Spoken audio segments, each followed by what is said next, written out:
The alarm clock screamed at 5:30 in the morning, the same digital shriek that had carved out Cole Morgan's days for the past 3 years. December cold pressed against the apartment windows, Boston exhaling frost across glass that hadn't been replaced since the 70s. Cole's hand found the clock before his eyes fully opened. Muscle memory from years of military wake-ups overriding the civilian need for consciousness first. Reese was already sitting up in bed when he pushed open her door, 7 years old, and wired with the inexplicable energy children summon before dawn. Her hands moved before he'd crossed the threshold. Can we get pizza tonight? The question hung in the space between them, simple and loaded. Cole's brain ran calculations it had performed 1,000 times the mental arithmetic of poverty disguised as budgeting. Pizza meant $18 at Sal's on Commonwealth Avenue. That left $52 until Friday's paycheck, minus the grocery run he'd planned for Thursday, minus the 70-cent toll on the Mass Pike if he needed to drive rather than take the T. Minus the hospital bill sitting in the kitchen trash can, $3,400 for speech therapy his insurance had decided was optional rather than essential. He'd fished the envelope out twice already, trying to make the numbers change through force of will. We'll see, sweetheart. Get dressed for school. Reese's face did that thing it did when she knew "we'll see" meant probably not resignation settling across features still soft with childhood. She climbed out of bed without complaint, and Cole felt the familiar blade of inadequacy twist between his ribs. 8 years in the Marines, 2 deployments to Afghanistan, 47 confirmed enemy contacts, and he couldn't afford pizza for his daughter on a Tuesday. The kitchen was a gallery of compromises. Generic cereal in bags instead of boxes, bread from the day-old rack at Stop and Shop. Reese's medications lined up on the counter like soldiers, the only items in the apartment that got bought regardless of cost. She needed them. Everything else was negotiable. Cole poured milk over off-brand cornflakes while Reese settled at the table, her hearing aids already in place, tiny flesh-colored devices that cost $4,000 each and needed replacing every 5 years. His fingers moved through the morning greeting. Sleep okay? Reese nodded, shoving cereal into her mouth with the single-minded focus of someone who'd skipped dinner the night before because Dad said he wasn't hungry either. Cole's own bowl sat untouched. The milk would stretch further if only one of them ate breakfast. The photograph on the refrigerator showed Sarah Morgan 3 weeks before she died, summer 2020, when the world was masks and panic and hospitals that wouldn't let families inside. She'd fought cancer for 6 months, then fought COVID for 3 days and lost both wars in the ICU while Cole held a phone to her face and Reese, 3 years old, and not understanding why Mama was in the screen instead of home, signed, "I love you" to pixels and ventilator static. Take care of our girl, Sarah had whispered through video lag, and Cole had promised. He was still trying to figure out if he was keeping that promise or failing it one unpaid bill at a time. Mrs. Helen Walsh opened her door at 5:50, gray hair, still in curlers and bathrobe, tied against the December morning. She'd been watching Reese before school for 3 years, ever since Cole started at the Sterling Crown, and she'd never once mentioned the $200 he still owed her from October when his truck needed new brakes. "Good morning, Cole. Reese, sweetheart, I made cinnamon rolls." Reese's face lit up in a way Cole's cereal never achieved, and Mrs. Walsh caught his eye over Reese's head with the knowing look of someone who'd raised 4 kids through factory closures and recessions. She understood the mathematics of survival. "Pick you up at 6, if that works for you, dear. We'll be fine." Cole kissed Reese's forehead and headed for his truck. 15-year-old Ford with 200,000 miles and a check engine light that had been on so long he'd stopped noticing it. The drive to the Sterling Crown took 20 minutes through Boston's pre-dawn streets, past the brownstones of Back Bay, where people paid more in monthly maintenance fees than Cole earned in a year. The hotel rose against the skyline like a cathedral to wealth, glass and steel, catching the first hint of sunrise and throwing it back in arrogant flashes. 42 stories of luxury rooms, 3 restaurants with Michelin stars, a spa that charged $200 for a massage, a lobby designed to make guests feel powerful and staff feel appropriately insignificant. Cole parked in the employee structure 3 blocks away because that's where maintenance workers belonged, out of sight from guests who might be disturbed by reminders that someone actually cleaned their toilets. His uniform waited in his locker, gray coveralls with Sterling Crown embroidered above the pocket, and his name patch that half the staff still got wrong. "Hey, Carl. Hey, Calvin. Hey, what's your name?" 3 years and he was still interchangeable furniture. The lobby smelled like imported orchids and money marble floors polished to mirrors and crystal chandeliers that probably cost more than Cole's annual salary each. He'd learned the patterns of the place, the rhythms of luxury that never acknowledged him. Morning shift meant restocking executive floor bathrooms, checking HVAC systems, responding to whatever minor crisis the front desk routed his way. Room 408, someone puked. Room 1215, toilet won't flush. Third floor conference room projectors broken. Cole grabbed his cart and headed for the service elevator, the one without mirrors or ambient music, the one that smelled like cleaning chemicals and broke down twice a month. Jake from Bell Services was inside 22 and already perfecting the disdain the wealthy required from their servants. Hey, cleaning guy, rough night on 4. Bachelorette party got creative with champagne and shaving cream. Cole nodded and said nothing. Jake didn't want conversation. He wanted acknowledgement of his superior position in the hierarchy of invisible people. Bellhops got tips. Maintenance got ignored. The fourth floor hallway stretched in both directions, identical doors hiding identical luxury. Cole had cleaned these rooms so many times he could map them blindfolded. King bed by the window. Bathroom to the left. Mini bar stocked with $15 candy bars. Views that cost $950 per night plus tax. He'd stayed in rooms like these exactly once his wedding night 8 years ago when Sarah had insisted they splurge. The Marriott in Springfield nowhere near this nice, and he'd lain awake all night calculating how many hours of work the room represented. 4 shifts at Home Depot where he'd worked before enlisting. Sarah had laughed at him. Cole were allowed to have nice things sometimes. But they hadn't, not really.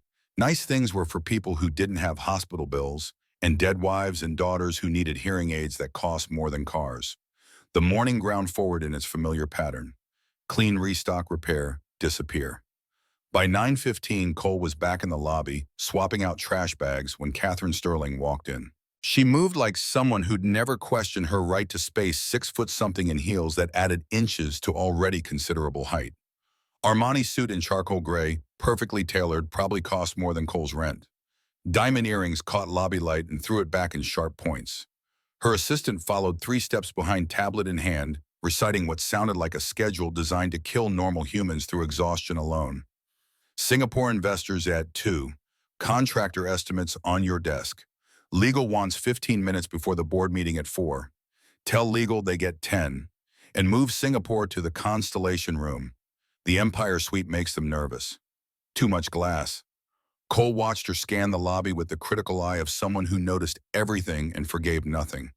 A smudge on the front desk glass. A bellhop whose tie was crooked. A guest services agent whose smile looked mechanical rather than genuine. Her gaze swept past Cole without slowing the way eyes move past furniture or walls or anything else too familiar to register.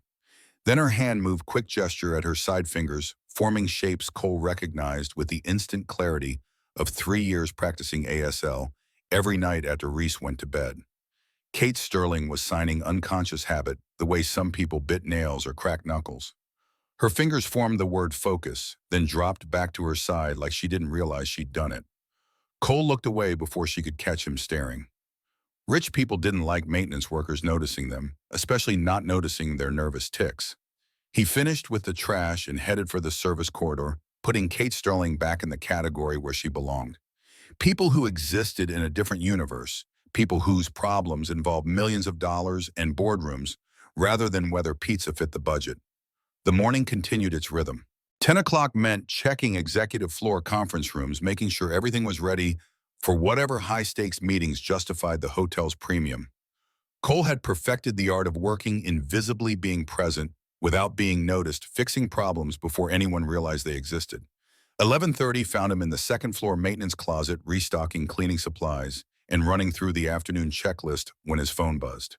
Text from Mrs. Walsh. Reese having good morning. Made new friend at recess. Girl learning ASL to talk to her. Cole smiled at the screen, the first genuine expression he'd managed all day. Reese making friends was a victory, small but crucial. Most kids didn't know what to do with a deaf classmate, didn't understand that different didn't mean damaged. He typed back a quick thanks and was sliding the phone into his pocket when movement in the lobby caught his attention through the supply closet's small window. The man didn't belong. Cole's brain processed that fact before conscious thought kicked in instinct from years of military training, recognizing threat the way some people recognize faces.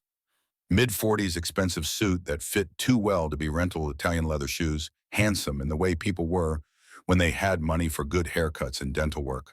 But his eyes moved wrong, scanning the lobby with the methodical pattern of someone mapping exits and camera positions. And his hand stayed in his coat pocket, gripping something that created a bulge against the fabric. Something heavy, something gun-shaped. Cole's pulse kicked up from resting to operational in the space between heartbeats. The man positioned himself near a marble column, partially obscured from the front desk's sightline, and his attention locked on the executive elevator. Waiting, watching. Then Kate Sterling emerged from the business center alone, for once her assistant peeling off toward a different meeting. She was checking her phone, attention divided, walking with the confidence of someone who'd never had reason to fear her own lobby. The man moved to intercept. Cole's hands gripped the mop handle hard enough to hurt.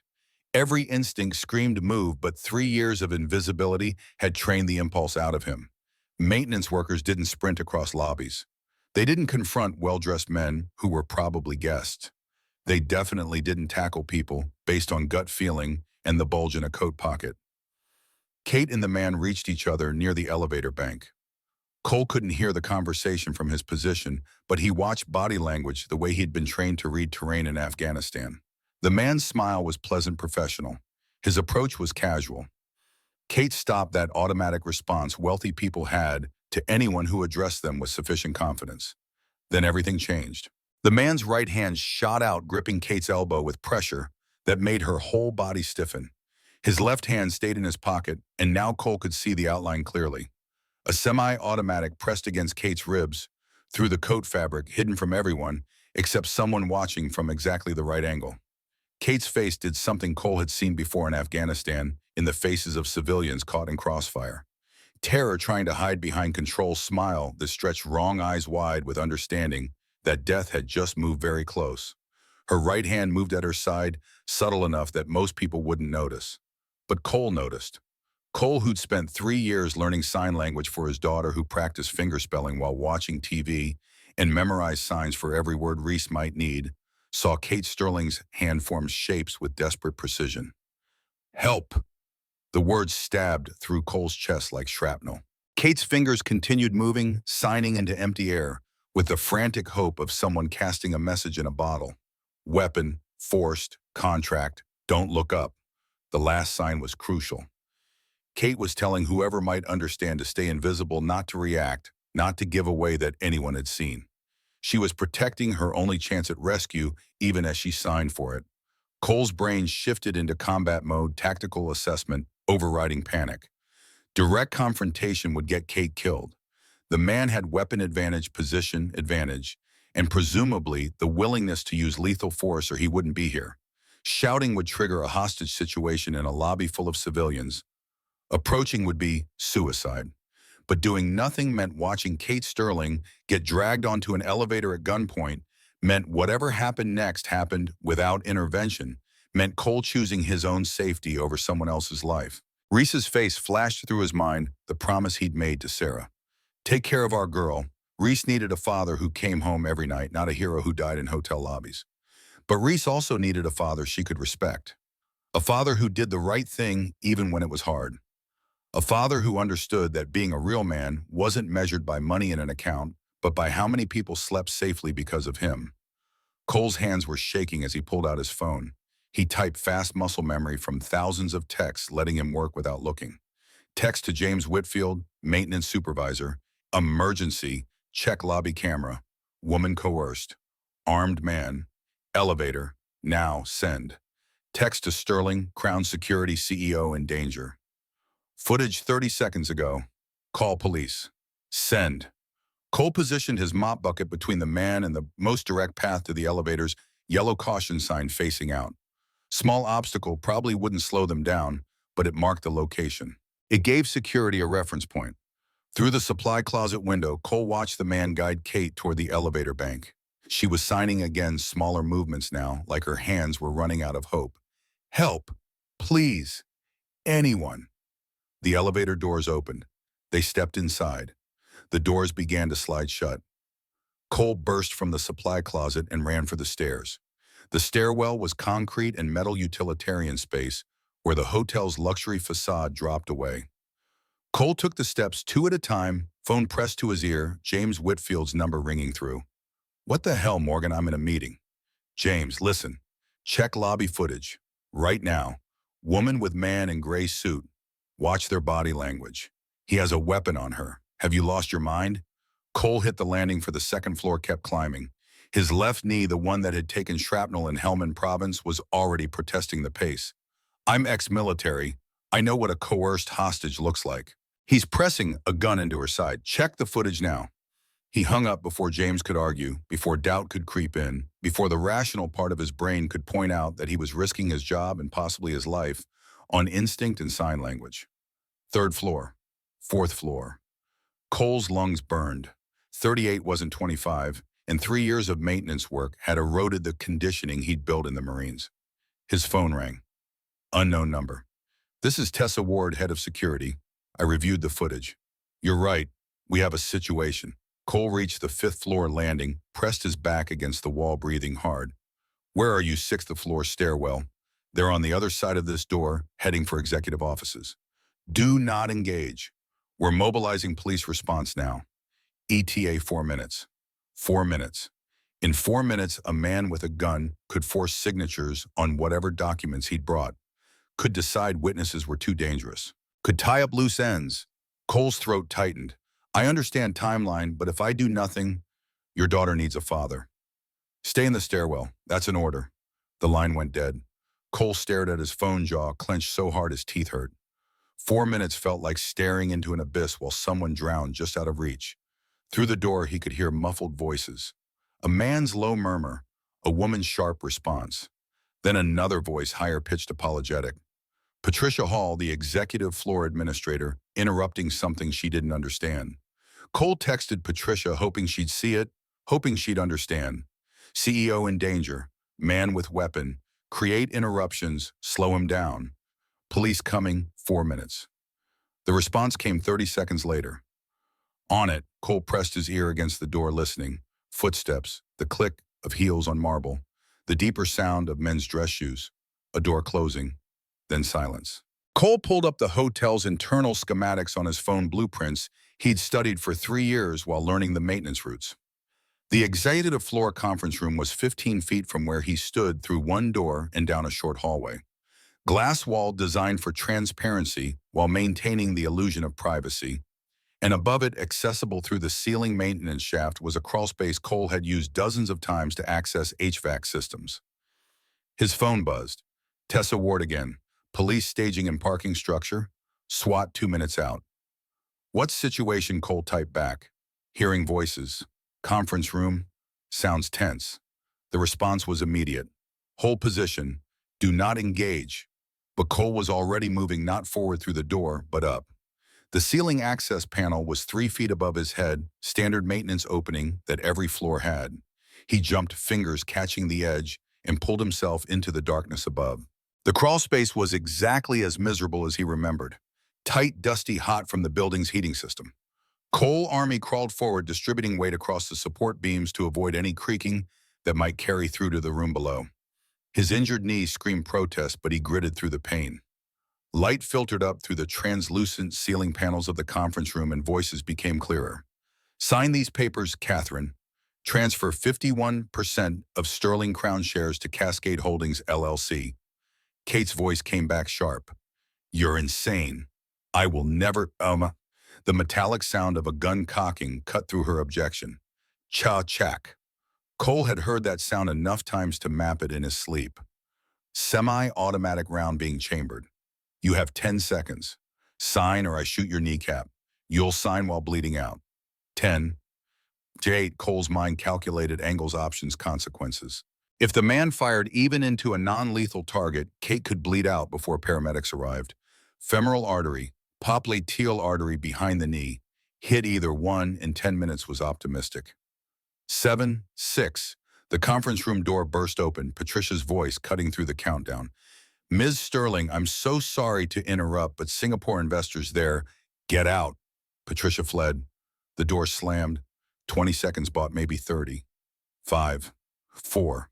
Cole positioned himself above the ceiling tile closest to where the gun would be. His phone showed a text from Tessa. Breach in 30 seconds. 3. Cole's fingers gripped the ceiling tile edge.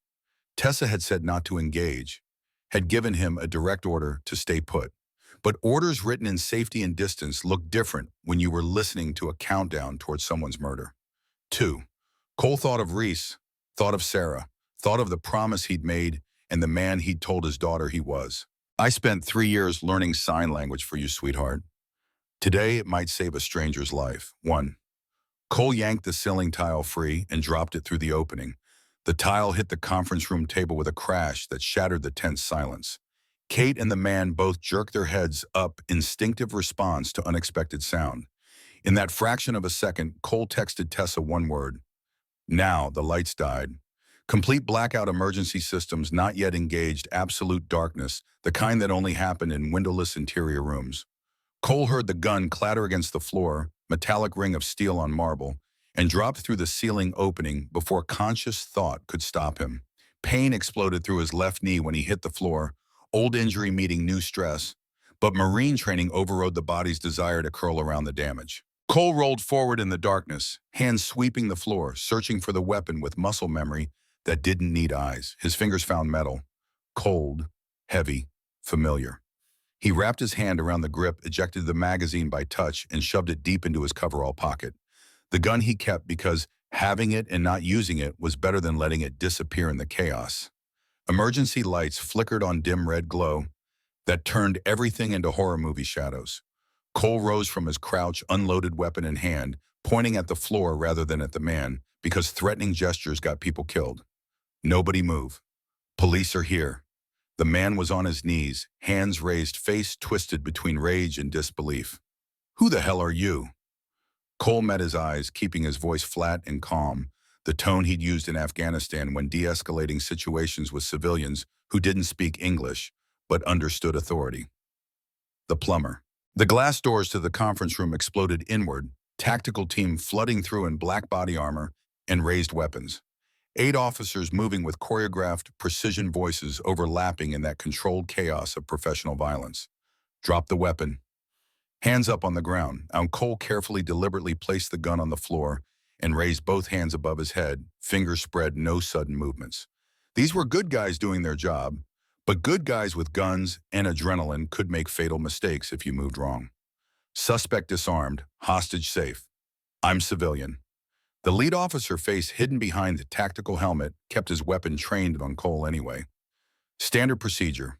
In a room with a gun and a guy in coveralls, you secured everyone first and sorted out heroes versus threats second.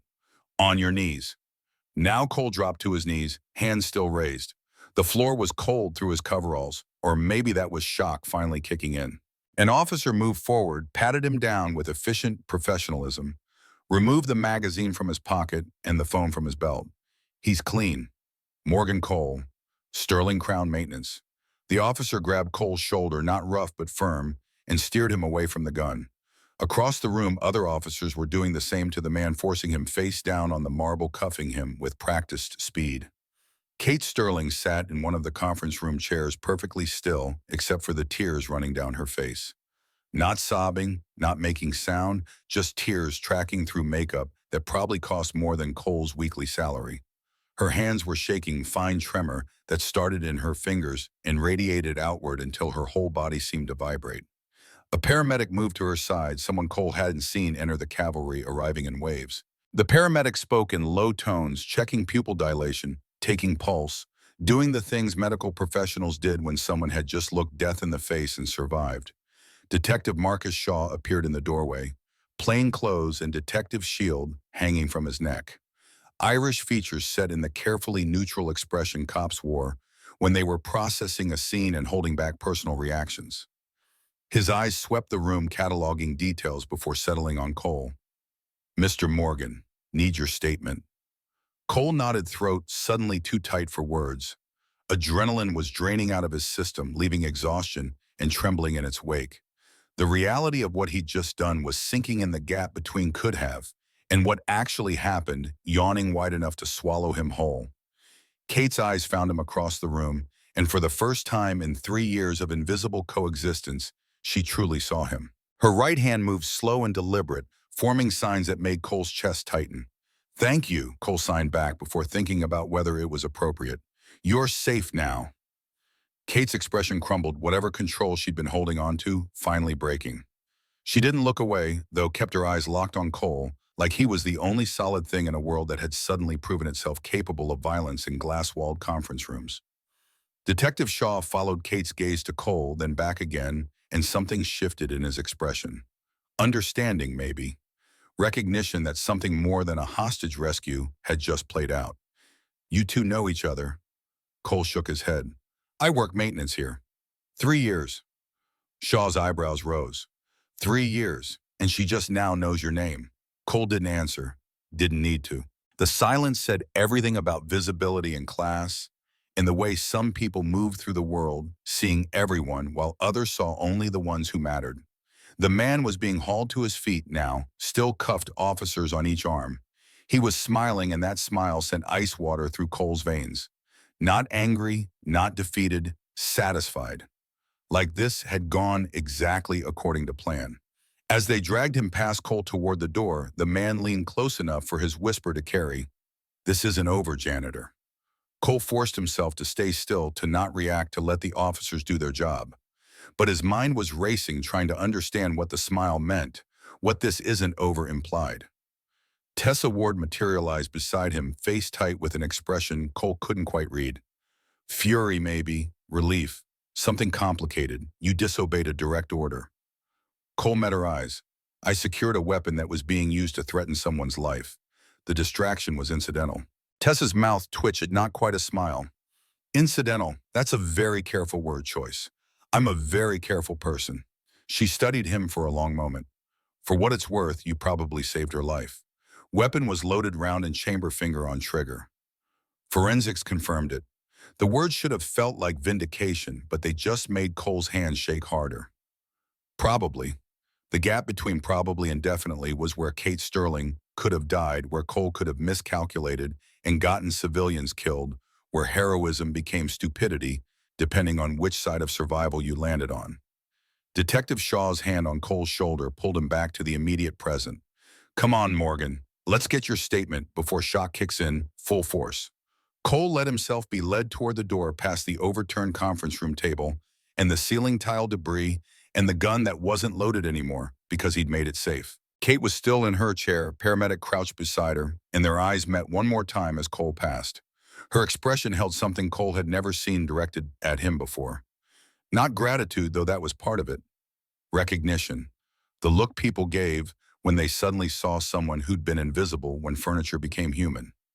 Cole looked away, first following Detective Shaw into the hallway where crime scene tape was already going up and uniformed officers were establishing perimeter. The executive floor had transformed from luxury to crime scene in less than 15 minutes, wealth and violence colliding in the space where both lived but rarely acknowledged each other.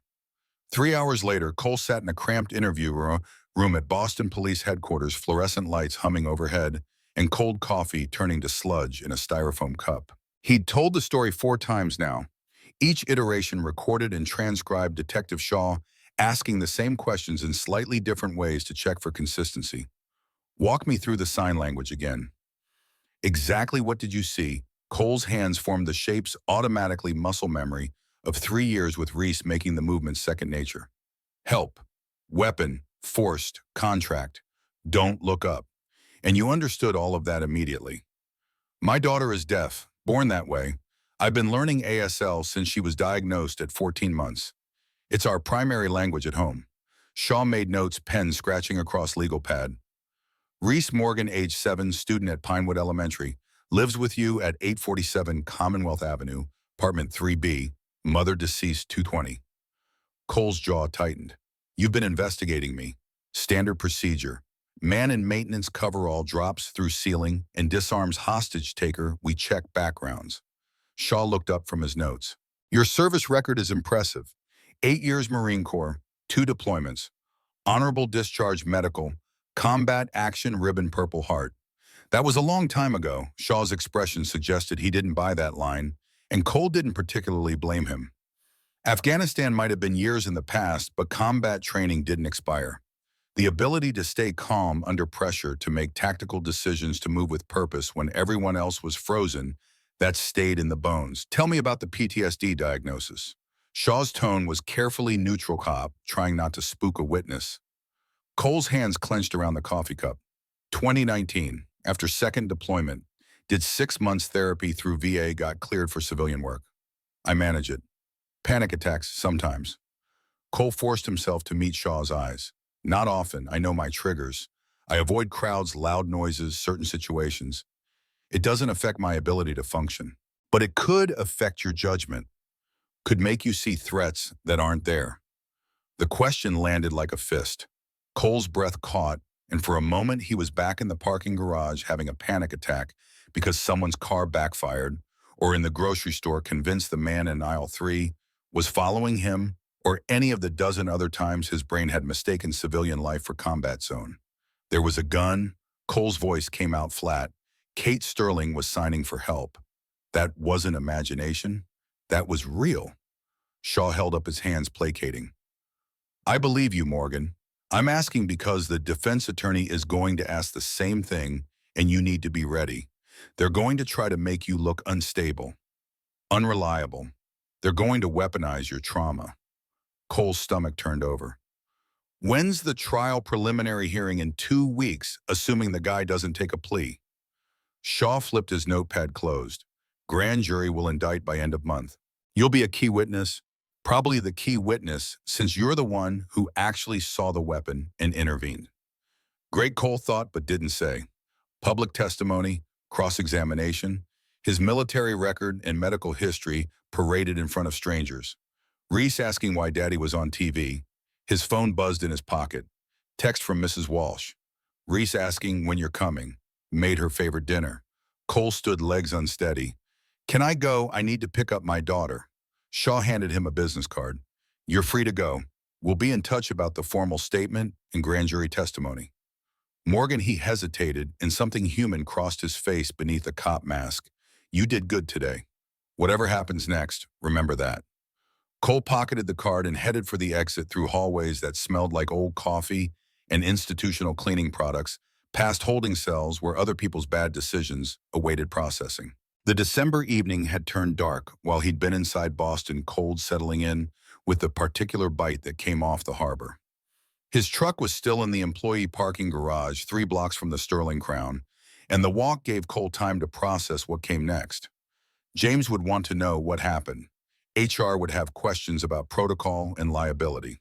Tessa Ward would either fire him for disobeying orders or promote him for results. And Kate Sterling, assuming she didn't blame him for the terror of being trapped in a conference room with a gun, would probably send a fruit basket and forget his name by next week. Cole climbed into his truck and started the engine heater, blowing cold air that would take 10 minutes to warm up. His hands were still shaking. Adrenaline crash, he recognized it the way bodies responded after violence when the immediate threat had passed. His phone rang. Tessa Ward's name on the screen. Morgan. Where are you heading? Home to my daughter. Good. Listen, Kate wants to meet with you tomorrow morning. 9 a.m. her office. Cole's grip tightened on the steering wheel. What for? She didn't say, but I suspect it's important. Can you make it? Cole thought about his shift schedule, the maintenance requests already piling up, the systems that needed checking. Then he thought about Kate Sterling asking for a meeting and what it meant when someone that wealthy and powerful wanted your time. I'll be there. Good. And Morgan. What you did today? Tessa paused and her voice dropped. A lot of people would have stayed in the stairwell. You didn't. That matters. She hung up before Cole could respond. He sat in the cold truck engine idling and tried to imagine what Kate Sterling wanted to discuss. Gratitude, probably. Maybe legal questions about testimony. Maybe nothing at all, just CEO checking a box labeled Acknowledge the Help. The drive to Mrs. Walsh's took 20 minutes through evening traffic. Reese was waiting at the window, face pressed against glass, and she waved frantically when Cole's truck pulled up. By the time he reached the front door, she was launching herself into his arms. You're so late, I was worried. Cole held her tight, breathing in the kid's shampoo smell of her hair. Sorry, sweetheart. Work got complicated. Complicated how grown-up stuff. Not important. I'm here now.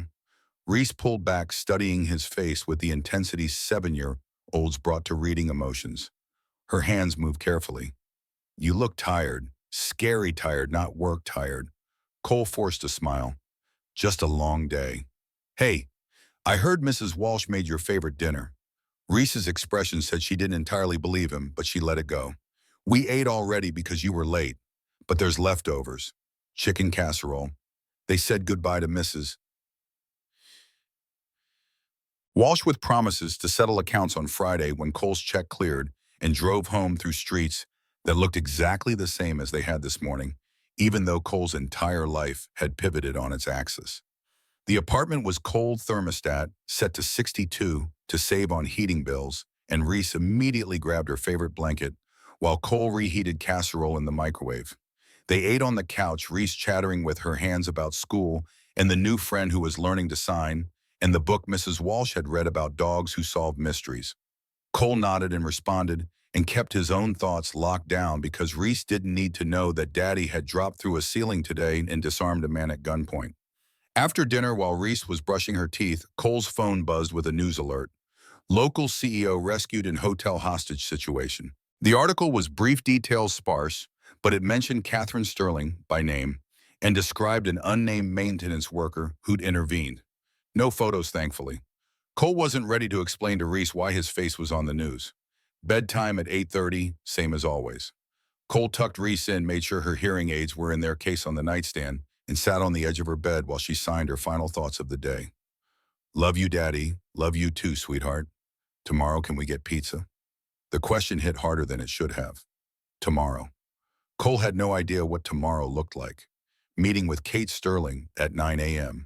Possible job changes. Possible everything changes. We'll see, he signed and watched Reese's face do that resigned acceptance thing again. Okay. Night, Daddy. Cole kissed her forehead and turned out the light, leaving the door cracked open the way she liked it. He stood in the hallway for a moment, listening to Reese shift and settle into sleep, and felt the weight of the day finally crash down on him. In the kitchen, the hospital bill still sat in the trash can where he'd tried to hide it from himself. $3,400 for therapy insurance wouldn't cover. Cole pulled out his phone and opened his bank account app, a masochistic impulse he couldn't resist. Current balance, $1,847.23. Paycheck Friday, $894.50 after taxes. Even with Friday's money, he was $2,000 short. And that was before rent, groceries, gas, the phone bill, Reese's medications, the minimum payment on the credit card he'd maxed out last year when the truck needed a new transmission. Cole's hands were shaking again, different kind of tremor than the adrenaline crash. This was the shake of poverty, the physical manifestation of mathematics that didn't balance no matter how many times you ran the numbers. His phone buzzed. Text from an unknown number. Mr. Morgan, this is Catherine Sterling. I got your number from HR. I hope this isn't too forward, but I wanted to reach out before tomorrow. What you did today, I don't have words. Thank you doesn't cover it, but thank you anyway. See you at 9 a.m. K.S. Cole stared at the screen, reading the message 3 times. Kate Sterling at his number. Kate Sterling was texting him. Kate Sterling, who probably had assistants to handle this kind of thing, had personally typed out a message that looked nervous and earnest and nothing like the confident CEO who'd walked through the lobby this morning. He typed back, "You're welcome. Glad you're safe. See you tomorrow." Simple, professional, giving nothing away about the chaos in his head or the hospital bill in his trash or the daughter asleep down the hall who needed a father that wasn't constantly breaking. Cole set his phone down and walked to Reese's room, standing in the doorway and watching her sleep. 7 years old, deaf since birth, lost her mother at 3, and still she woke up every morning with that impossible energy, still asked about pizza like hope was renewable. Take care of our girl, Sarah had said. Cole was trying. God, he was trying. But sometimes trying felt like running on a treadmill, with the speed increasing every minute, and no matter how fast you ran, you never got anywhere except more exhausted. His phone buzzed again. Email this time. From Tessa Ward. Subject line: security footage internal review. Cole opened it knowing he probably shouldn't, knowing it was evidence in an active investigation. But curiosity won. The attached video showed the lobby from multiple camera angles, Kate and the man walking together the moment his hand gripped her elbow, the careful way he positioned his body to hide the weapon. And there in grainy black and white, Kate's hand moving at her side. Without the sound, without knowing ASL, it just looked like nervous fidgeting. Random hand movements that meant nothing, but Cole saw the signs clearly. Help, weapon, forced, contract, don't look up. A message sent into void desperate prayer that someone somewhere might understand. And Cole had understood. 3 years of learning sign language for his daughter, hundreds of hours practicing with online videos and ASL dictionaries, and Reese's patient corrections, and today it had saved a stranger's life. Cole closed the email and set his phone on the kitchen counter face down, silencing the world. Tomorrow would bring whatever tomorrow brought. A meeting with Kate Sterling, questions he couldn't answer, changes he couldn't predict. Tonight he was just a father in a cold apartment with a daughter who needed him, and a bank account that proved inadequate, and a hospital bill that represented every failure in the space between wanting to provide and being able to provide. But Reese was safe. Kate Sterling was alive. And Cole Morgan, invisible maintenance worker, had done something that mattered. He'd take that victory, small and complicated as it was. Kate Sterling's office occupied a corner of the executive floor that Cole had cleaned but never entered, glass walls overlooking Boston Harbor, and furniture that probably cost more than his yearly salary. 9 a.m. meant Cole had dropped Reese at school early, explained to James Whitfield that he'd be late starting his shift, and stood outside Kate's door feeling like an imposter in his only dress shirt and the khakis he'd bought for Sarah's funeral. Patricia Hall appeared at his elbow, professional smile in place. "Mr. Morgan, Miss Sterling is ready for you." The office was somehow both larger and more intimate than Cole expected.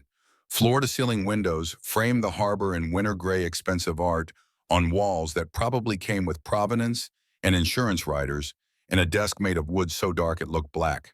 But there were personal touches that cameras wouldn't catch: photographs of a teenage boy with Kate's features, a coffee mug with a chipped handle that didn't match the room's polished books on the shelves that looked red rather than decorative. Kate stood when Cole entered, and something in her posture was different from yesterday's CEO commanding the lobby. Smaller somehow despite her height, vulnerable in a way that wealth usually shielded.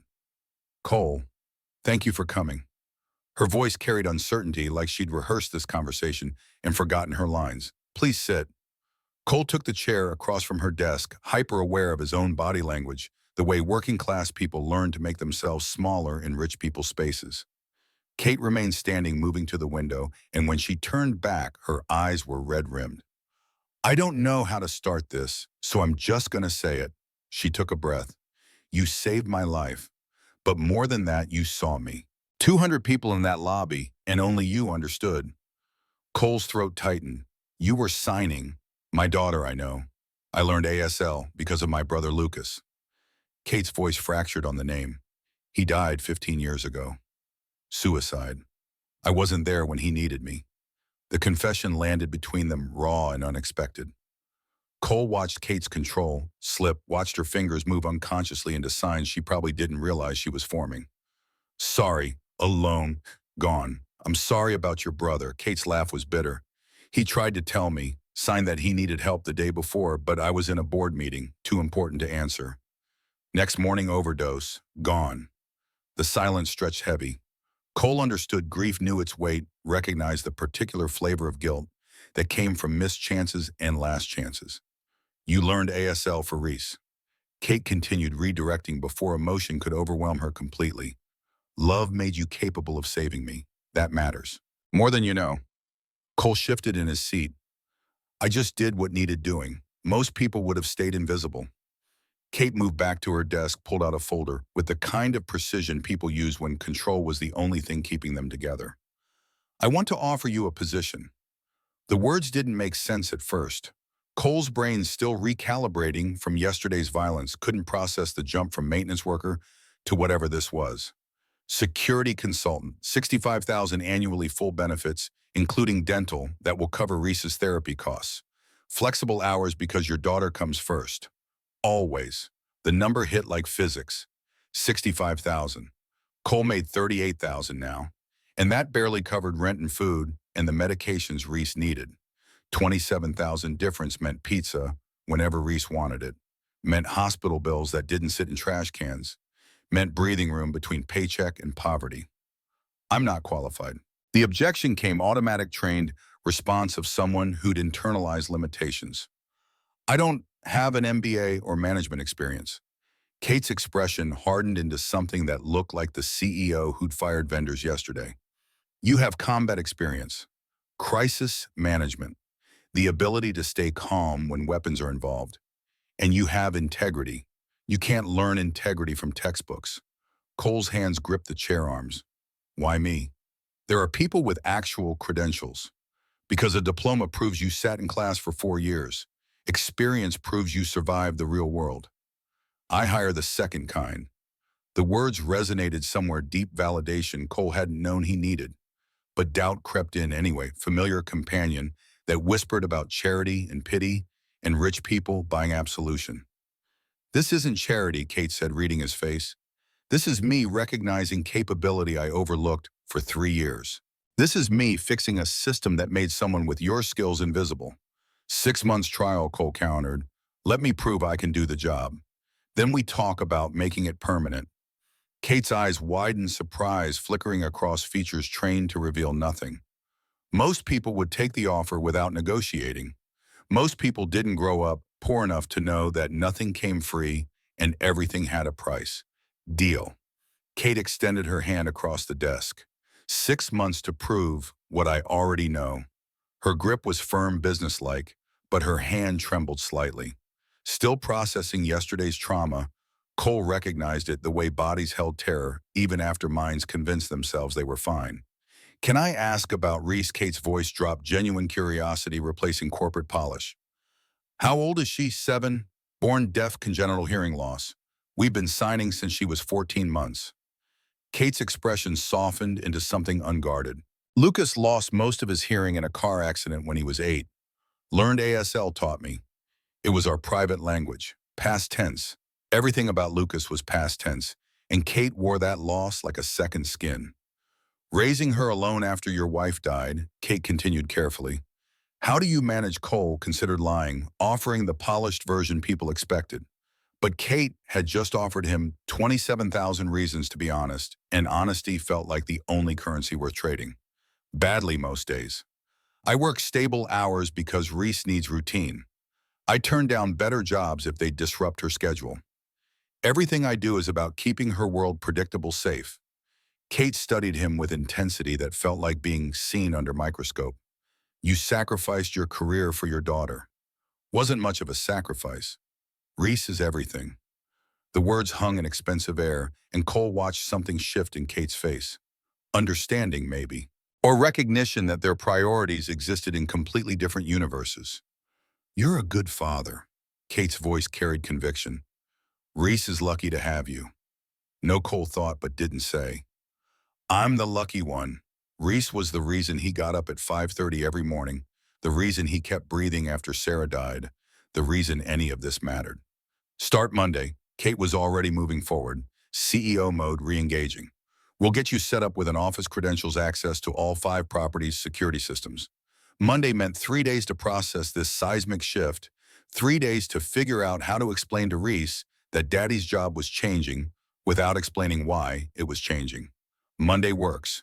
2 weeks into the new position, Cole sat at a desk that had his name on a placard reviewing security protocols across Sterling Crown's 5 properties when his email pinged with the kind of alert that made his combat-trained instincts scream. Subject line: you made a mistake. Cole's hand hesitated over the mouse, already knowing nothing good lived in emails with subject lines like threats. He clicked anyway. Victor Graves has friends. You should have stayed invisible, Cole Morgan. The attachment-loaded photograph taken with telephoto lens professional quality. Reese on Pinewood Elementary's playground, laughing at something completely unaware she was being watched. Yesterday's date stamp in the corner. Cole's vision tunneled, peripheral awareness collapsing into the single point of his daughter's face in a stranger's crosshairs. His hands moved before conscious thought, forwarding the email to Detective Shaw, screenshotting the image, texting Tessa Ward with 3 words: urgent. My office. The phone rang seconds later. Shaw's voice carried the flat calm of someone who'd seen too much to panic, but enough to recognize real threat. Got your email, already running trace. VPN through 5 countries, probably dead end, but we'll try. My daughter is 7 years old. Cole heard his voice shake, couldn't stop it. Whoever took this photo knows her school. Pinewood Elementary, Shaw confirmed. I'm calling them now, adding Reese to special pickup protocol. Only you, Mrs. Walsh, or someone with photo ID you've personally cleared. Cole's other line beeped. Kate Sterling. Shaw, I need to go. We'll handle this in Morgan. Don't do anything stupid. Cole switched lines. Kate's voice hit him before he could speak, fury wrapped in ice. Tessa forwarded your email. Who the hell threatens a child? I don't know, but Victor's in prison. This is someone else. The silence on the line lasted 3 heartbeats. Then Kate's tone shifted from fury to something colder, more dangerous. Decision made and consequences be damned. I'm assigning 2 security agents to Pinewood Elementary. Discreet surveillance, they won't alarm the kids, but nobody photographs Reese again without going through them first. Kate, I can't accept this isn't negotiable. You're threatened because you saved me. Reese is a target because of you. Sterling Crown protects its own. The words landed strange. Its own. Cole had been invisible furniture for 3 years, and now he was its own, protected by billion-dollar resources because he'd understood sign language at the right moment. Thank you. The words felt inadequate, but Cole's vocabulary didn't contain language for what Kate was offering. Doesn't seem like enough. Keeping Reese safe is enough. Kate's voice softened. How are you holding up? Been better. The understatement of the century. Cole had been holding together with willpower and routine, but this email was a sledgehammer to the fragile structure he'd built. Someone knew where his daughter went to school. Someone cared enough about Victor Graves to make good on threats. Come to dinner tonight, Kate said suddenly. You and Reese. My penthouse, 7 p.m. You shouldn't be alone with this. Cole's instinct was to refuse to not burden Kate with his problems, to maintain the professional distance that kept relationships simple. But another part of him, the part that had been alone for 4 years, raising a daughter through grief and poverty, whispered that maybe accepting help wasn't weakness. Okay, thank you. Dinner at Kate Sterling's penthouse meant Cole and Reese standing in a marble lobby that made the Sterling Crowns look modest, riding an elevator that required a key for the top floor, and stepping into 4,000 square feet of luxury that Reese's eyes went comically wide trying to absorb.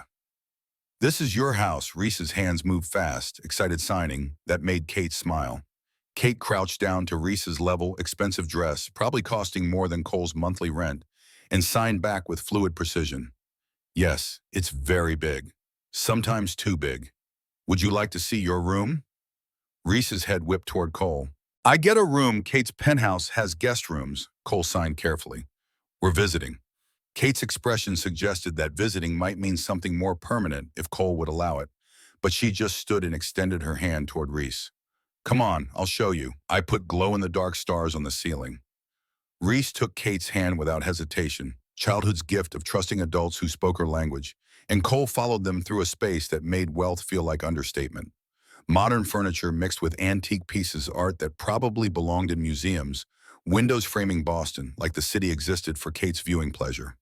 The guest room Kate had prepared held a bed bigger than Reese and Cole's apartment living room, those promised stars covering the ceiling and constellations, and a bookshelf stocked with children's books, including several about deaf characters. How did you... Cole started, then stopped, recognizing the effort this represented. I asked the children's librarian at Boston Public what books a 7-year-old deaf girl might like. Kate's voice carried self-consciousness, like she was afraid she'd overstepped. Is this okay? Reese was already examining the books, running fingers over spines with the reverence children reserved for treasures. More than okay. Dinner was pizza, which made Reese's evening complete, eaten at a table that probably cost more than Cole's truck. Kate had ordered from a place in the North End real Italian pizza that bore no resemblance to the $18 carryout Cole budgeted for special occasions. Reese signed enthusiastically about school, about the friend learning ASL, about the dog she wanted, when they had a backyard, and Kate listened with attention that felt genuine rather than polite. I've always wanted a dog, Kate signed, and Reese's eyes went huge. You're rich. Why don't you have 17 dogs? Kate laughed, real sound that transformed her face into something younger. I work too much. Wouldn't be fair to the dog. That's sad. Reese's expression turned serious. Rich people should have dogs and share them with people who can't afford dogs. Then everyone has dogs. The logic was flawless in its 7-year-old simplicity. Kate's smile held something that looked like genuine affection. You're absolutely right. Maybe someday, when I work less. After dinner, Reese fell asleep on Kate's couch watching a movie with closed captions, the kind of sudden collapse children manage when they felt safe. Cole carried her to the guest room and tucked her in, hyper-aware of Kate standing in the doorway watching. She's wonderful. Kate's voice barely above a whisper. She's everything good I've ever done. They retreated to the living room, city lights through floor-to-ceiling windows, making Boston look like jewelry scattered on black velvet. Kate poured whiskey into crystal glasses, handed one to Cole, and settled onto the couch with careful distance between them. Detective Shaw called. Trace the email to a coffee shop in Dorchester. Public Wi-Fi, no surveillance cameras. Dead end. Cole's hand tightened on the glass. So we know nothing. We know Victor has someone on the outside willing to photograph children. Kate's fury was back, controlled burn rather than explosion. That's something, and we know Reese is protected now. Because you're paying for protection. Because you earned it. Kate's eyes met his, direct and unflinching. Stop diminishing what you did. You saved my life. The consequences of that, good and bad, are mine to handle. The whiskey burned Cole's throat, warmth spreading through chest that had been tight since the email arrived. He wanted to argue to maintain the independence that pride demanded, but exhaustion was winning. Can I ask about Lucas? The question came out before Cole could stop it. Kate's expression shuddered, then deliberately opened, like she was choosing vulnerability over safety. He was my baby brother, 8 years younger. Car accident when he was 8 left him mostly deaf. Our parents didn't handle it well, treated it like tragedy instead of just different. She took a long drink. I learned ASL became his interpreter, his protector. We were close, or I thought we were. Then I built Sterling Crown, got busy, stopped paying attention. Kate's hand moved through signs, unconscious communication with ghosts. Lucas called the day before he died, signed that he needed help. But I was in a board meeting negotiating a property acquisition. Ignored the call. Next morning, my parents found him. Pill's vodka note that said he was tired of being invisible. Cole's chest ached with recognition. Invisible. The word that connected them, the bridge between yesterday's violence and tonight's whiskey and this moment of shared damage. I spent 15 years convinced that if I worked hard enough, achieved enough, built something big enough, I could make up for not being there when it mattered. Kate's laugh was hollow. Turns out billion-dollar hotels don't bring back the dead. You were young. You couldn't have known. Exactly what you said. And you couldn't know Victor had people outside willing to threaten Reese. We both carry guilt about things beyond our control. The parallel was too neat, too obviously constructed, but truth didn't care about construction. Kate was right. They were both running from losses they couldn't have prevented, building different kinds of armor against the same wound. I'm workaholic because if I'm busy enough, I don't think about Lucas. Kate's voice dropped to confession. Don't think about loneliness. Don't think about sacrificing everything for an empire nobody shares. Cole set his glass down, hands needing something to do that wasn't reaching across the space between them. You could have anything, anyone, except Lucas back, except the chance to answer that call. Kate met his eyes. You understand that, right? How much you'd trade to have Sarah back for 5 minutes? Everything. The answer was immediate, absolute. Everything except Reese. Kate's expression cracked into something raw. I don't have a Reese. I have hotels and money and a penthouse that's so big, it echoes. I have Lucas's photo on my desk and his letter in my safe in guilt that no amount of success makes lighter. What letter Kate stood moved to a painting that Cole now realized was hiding a wall safe. She input a code, retrieved an envelope that looked handled to the point of dissolution, and handed it to Cole with trembling fingers. Found it when I packed up his room. Read it at his funeral. Haven't shown anyone else. Cole opened the envelope, carefully unfolded paper that felt like touching someone's bones. The handwriting was teenage, messy words that carried weight beyond their simplicity. Kate, if you're reading this, I'm gone. I don't blame you. I just want you to know you're the person I loved most. I'm sorry I was weak. Please don't spend your life guilty. Live enough for both of us. Lucas. Cole read it twice, throat closing around words he couldn't form. When he looked up, Kate was crying silently, same way she'd cried in the conference room yesterday. Tears without sound, grief too big for volume. He forgave you, Cole said quietly. Maybe it's time you forgave yourself. Kate wiped her face with angry swipes. How, how do you forgive yourself for that? You don't. You carry it, but you stop letting it define everything you do. Cole was giving advice he hadn't taken himself, knew the hypocrisy even as the words left his mouth. But sometimes truth worked better as gift than as mirror.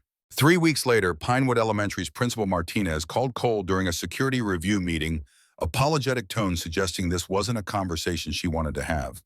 Mr. Morgan, we've had an incident involving Reese. Can you come to the school? Cole was out the door before she finished, Kate following, without asking permission. Because that's what they did now. Move through crisis together like they'd been doing it for years instead of weeks. Reese sat in the nurse's office, eyes red and hands clenched in lap. Another girl, blonde and 8 years old, with a scraped knee and entitled expression, occupied the principal's office with her mother. Principal Martinez's face carried the careful neutrality educators perfected when handling situations without good solutions. Reese pushed Madison during lunch. Madison fell and scraped her knee. That violated our zero-tolerance policy on physical contact. What happened before the push? Kate's voice cut sharp, CEO mode engaging. Madison and two friends were teasing Reese about her hearing aids and the way she talks. Madison said some inappropriate things about Reese's father. Cole's jaw clenched. What specifically? Principal Martinez glanced at Reese, clearly not wanting to repeat it in front of her. Regarding your previous employment, socioeconomic status, things children shouldn't be saying. Reese's hands moved small and guilty. She said you're just a janitor. That's why we're poor and I dress weird. Cole's heart cracked clean through. Media coverage of the rescue had mentioned his maintenance background, painted it as heroic blue-collar worker rather than invisible poor person, but kids weren't sophisticated enough for that distinction. They just knew Reese's dad cleaned toilets, which made Reese target. She also said Cole dropped to a crouch beside Reese's chair.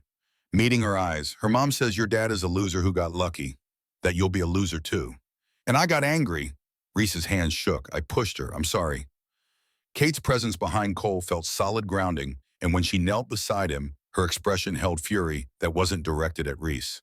Principal Martinez, what's being done about the bullying? Madison will face consequences for her words. But Reese's physical response also requires she's 7 years old defending her father from cruelty. Kate's tone could have cut glass.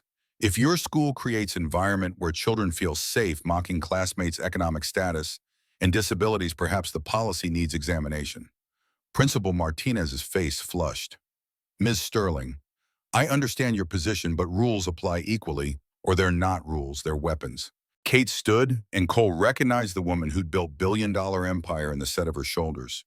Reese will serve whatever consequence you deem appropriate, but Madison and her friends will serve equal consequences for creating hostile environment. And I want meeting with Madison's parents. An hour later, Cole and Reese sat in an ice cream shop 2 blocks from school, their spot for serious conversations. Reese's chocolate chip cookie dough was melting in the cup while she signed with hands that couldn't stay still. I disappointed you. No, sweetheart. Never. Cole's signs came slow, deliberate, making sure she absorbed every word. What Madison said was cruel and wrong, but pushing her didn't change her mind. Reese's eyes filled. I was so angry. I didn't know what else to do. I understand. Cole reached across the table, covered her small hands with his. I get angry too when people attack me. But I learned something: dignity is more powerful than fist. What's dignity mean? It means when someone's cruel, you have 2 choices. React with violence, which makes them right about you being problem. Or respond with dignity, which proves you're better than their cruelty. Reese processed this with 7-year-old seriousness. But she was wrong about you. You're not a loser. The words shouldn't hurt, Cole told himself. Children defending parents was natural. But hearing that Reese felt she needed to defend him against accusations of failure opened wounds he'd thought scarred over. What people say about me doesn't define me. Cole chose signs carefully. Only my actions define me. Same for you. A shadow fell across their table. Kate standing there with another child, Madison, whose mother hovered behind them, both looking mortified. Kate crouched to Reese's eye level. Madison has something to say. Madison's apology was clearly coached, but seemed sincere beneath the parental pressure. I'm sorry I said mean things. It was wrong. My mom says your dad is a hero. Reese's hands moved before Cole could stop her. He is. He saved Miss Kate's life. Kate smiled, then addressed Madison directly. I'm learning sign language so I can talk to Reese properly. Would you like to learn some signs? Madison's eyes lit up with the quick enthusiasm children summoned. Really, really? Kate's hands formed careful shapes. This is how you say friend. The afternoon dissolved into impromptu ASL lesson, and Cole watched Kate teach Madison and her mother basic signs with patience that transformed her into someone else entirely. Not CEO Catherine Sterling, who fired vendors, but someone softer. Someone who'd learned language for a brother who couldn't hear and never stopped valuing that connection. Later, Kate drove Cole and Reese home, and Reese fell asleep in the back seat before they hit Commonwealth Avenue. Thank you, Cole said quietly, for everything today. Madison needed to understand consequences. Kate's voice carried conviction. And Reese needed to see that dignity matters. You were right about that. Dignity. It's what we have left when money runs out and power fails. Kate glanced at him. Your daughter is learning that lesson young, which means she's learning it from you. The compliment settled warm in Cole's chest, validation he'd been craving without knowing it.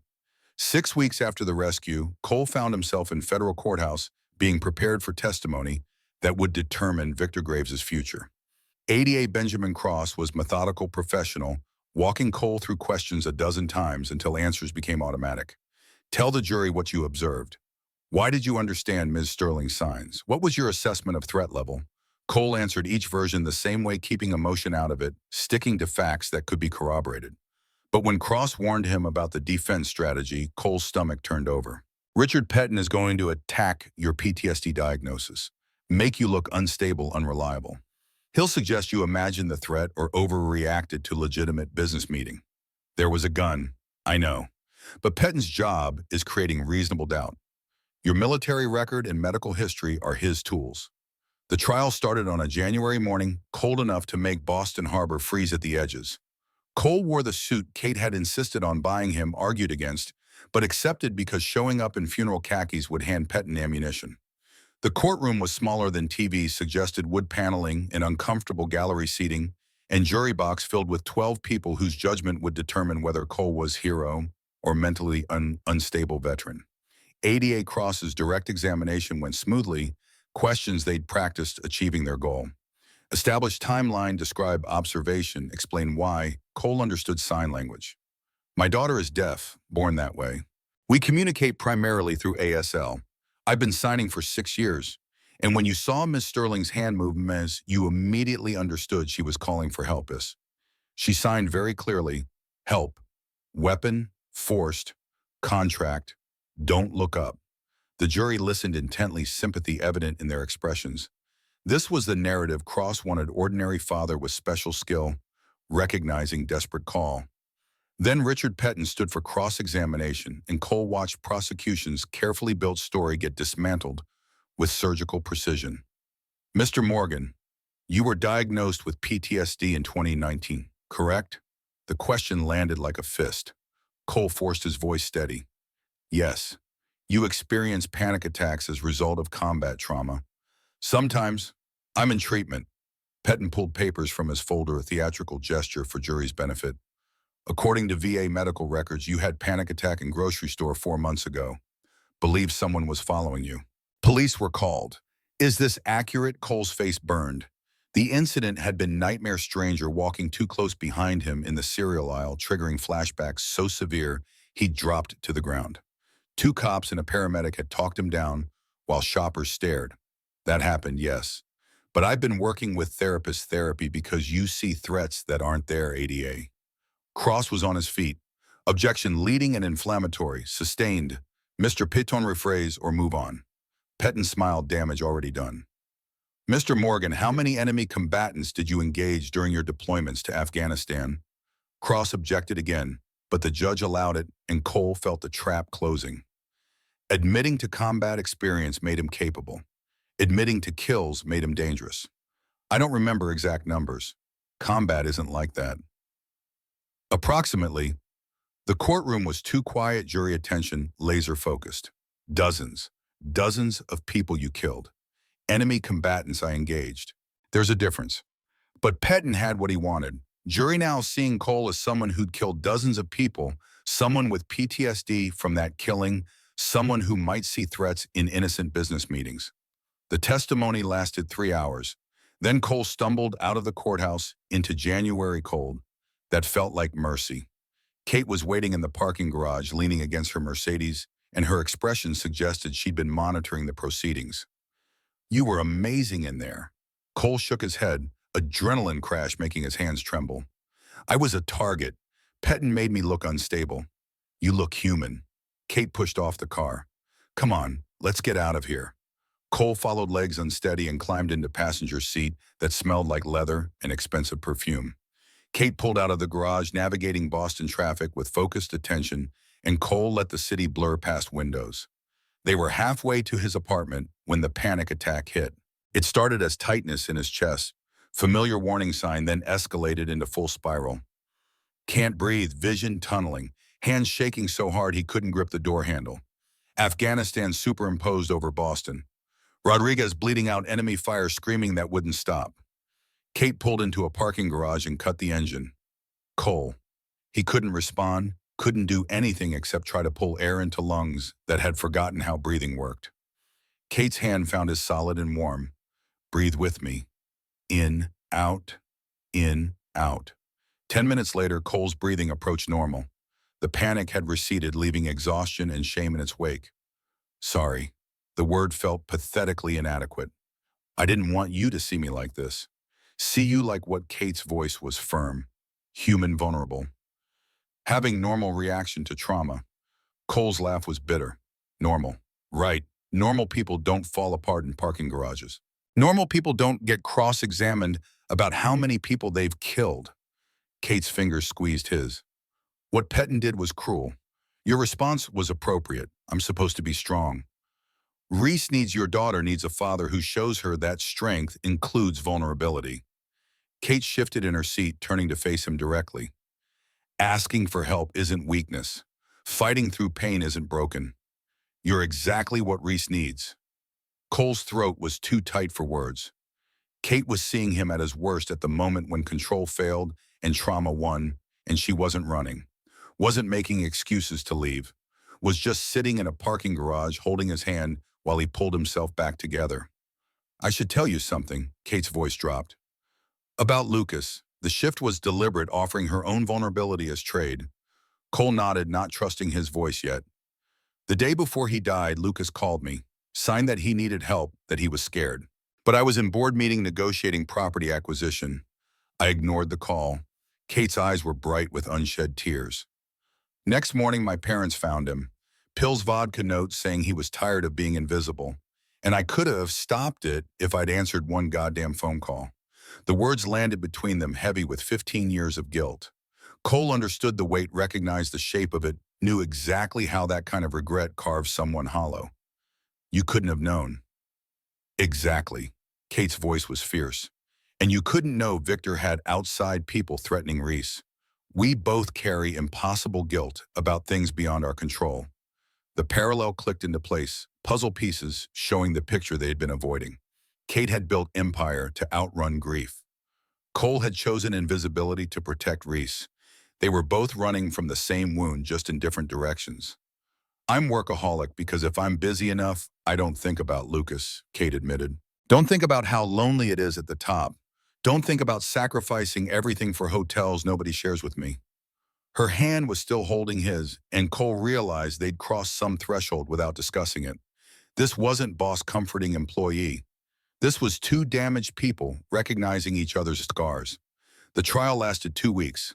Kate attended every day, sitting in gallery's front row, where Cole could see her when Pettin's questions got too sharp. Reese stayed with Mrs. Walsh, blissfully unaware that Daddy was being dissected in federal court. The verdict came on a Friday afternoon, jury deliberating 8 hours before reaching decision. Cole stood beside A.D. Cross, Kate behind him in gallery, while the foreperson read the counts. Count 1, kidnapping, first-degree guilty. Count 2, armed robbery, guilty. Count 3, corporate fraud, guilty. Count 4, attempted murder, not guilty.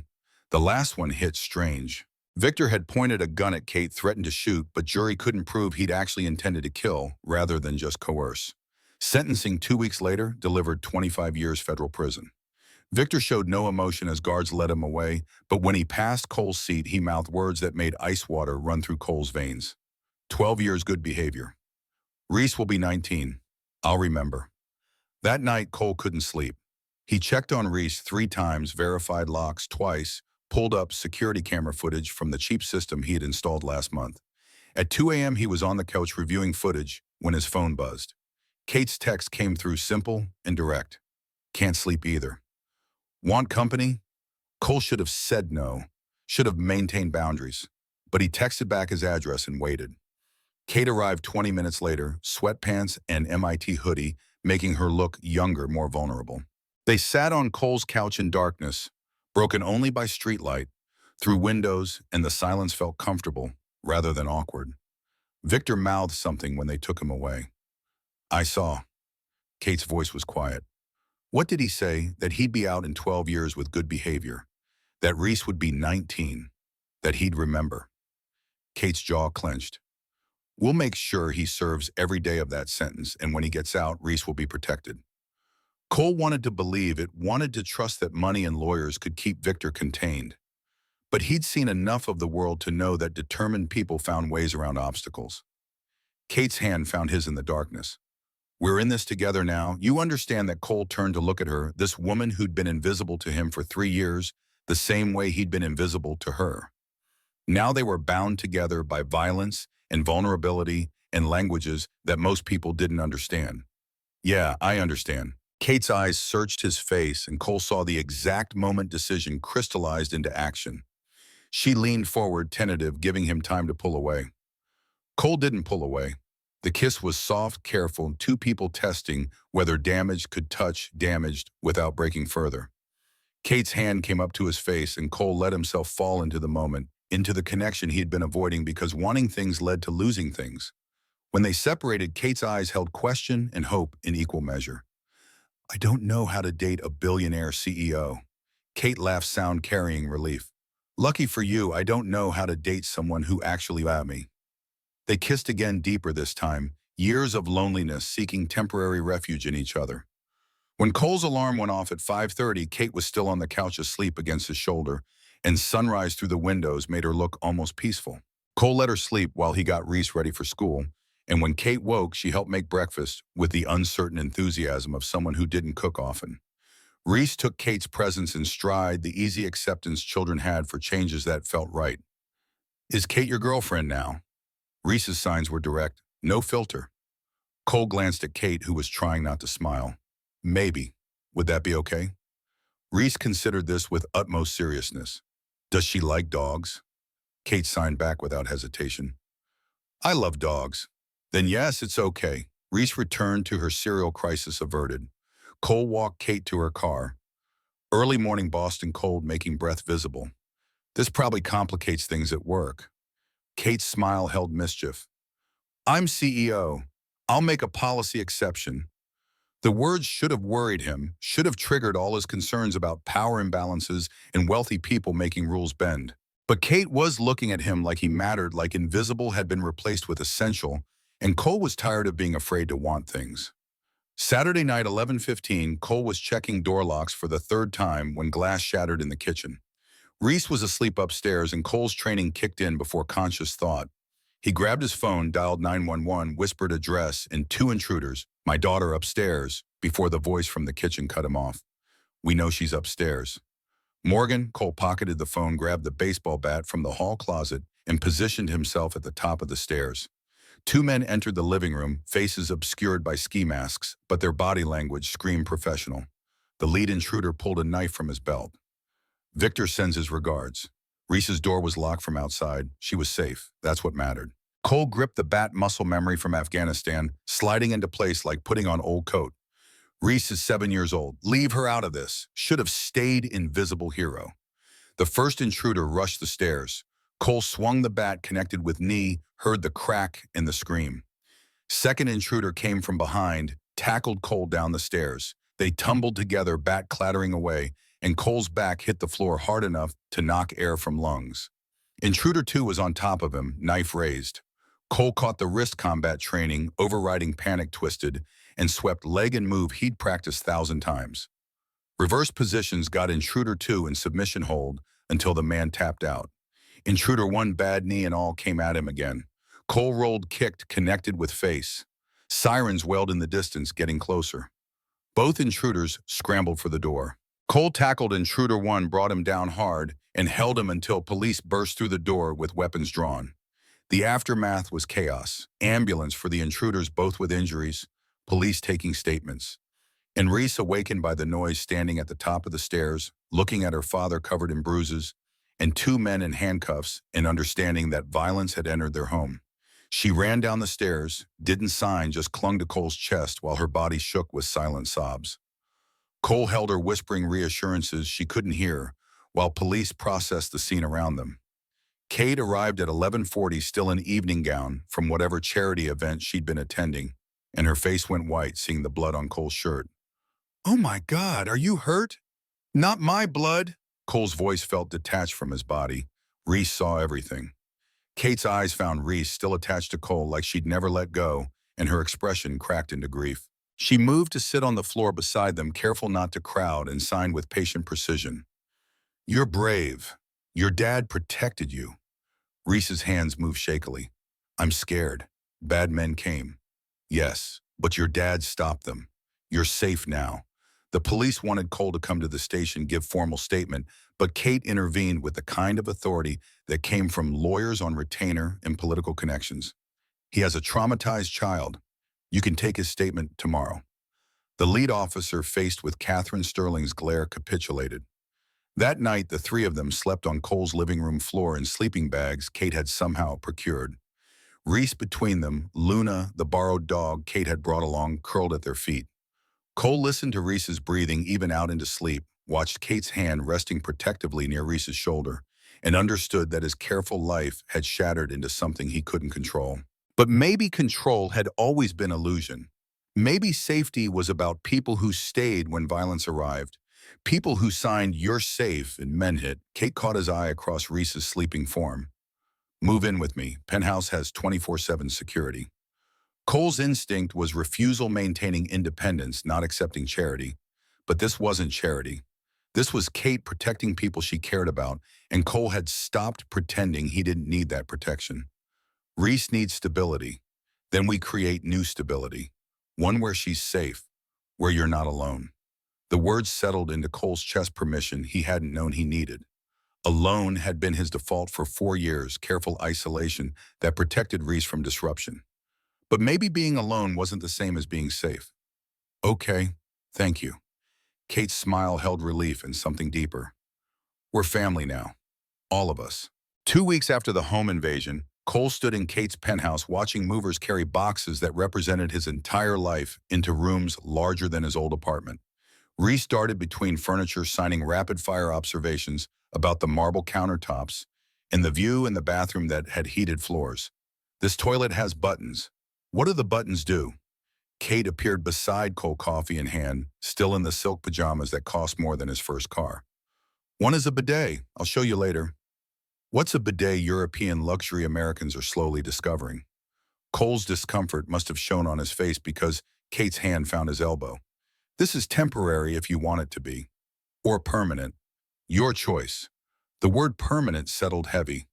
Cole had spent 4 years building life around temporary, careful not to get attached to things that could be taken away. Jobs ended. People died. Security was illusion. But Kate was offering something that felt like foundation rather than sand. "Reese is happy here. That matters most. And you?" Kate's eyes searched his face. "Are you happy I'm adjusting?" Kate's laugh carried understanding. "That's the most honest thing you've said all week." The penthouse came with rules Cole was still learning. Marcus Blake, the security guard who'd become Reese's friend, monitored everyone entering the building. Kate's housekeeper, Mrs. Patricia Callahan, managed the domestic routine with efficiency that made Cole feel simultaneously grateful and useless. And Kate herself, despite working 80-hour weeks, somehow carved out time for family dinners and bedtime stories, signed in the language her brother had taught her. 6 weeks into this new arrangement, Kate called an emergency meeting in her home office. Cole found her surrounded by legal documents, iPad, showing spreadsheets that meant nothing to him, an expression that meant everything had just changed. "I'm starting a foundation." Kate's words came fast, energy barely contained. 3 million initial funding. Mission is supporting families with deaf or disabled children. Therapy, education, accessibility resources insurance won't cover. Cole's throat tightened. "That's incredible. It's necessary." Kate pushed papers toward him. "I want to name it the Reese Morgan Foundation with your permission." The room tilted slightly. My daughter's name on a foundation that would help thousands of families felt too big, too permanent, too much like Reese's deafness becoming public legacy instead of private challenge. "She's 7 years old." Cole's voice came out rough. "Is that fair to her?" Kate's expression softened. "Lucas was 16 when he died, and I never got to honor him properly. This foundation honors both of them. Every child we help, every family we support, that's Lucas and Reese making difference." The logic was sound, but Cole's protective instincts screamed against putting Reese's name on something this visible. Then Reese herself appeared in the doorway, having apparently been eavesdropping, despite claims that she was reading in her room. "Is there really going to be a foundation with my name?" Kate knelt to Reese's level man's, moving through signs that matched her words. "If you want there to be, this would help kids like you get therapy and hearing aids and everything they need."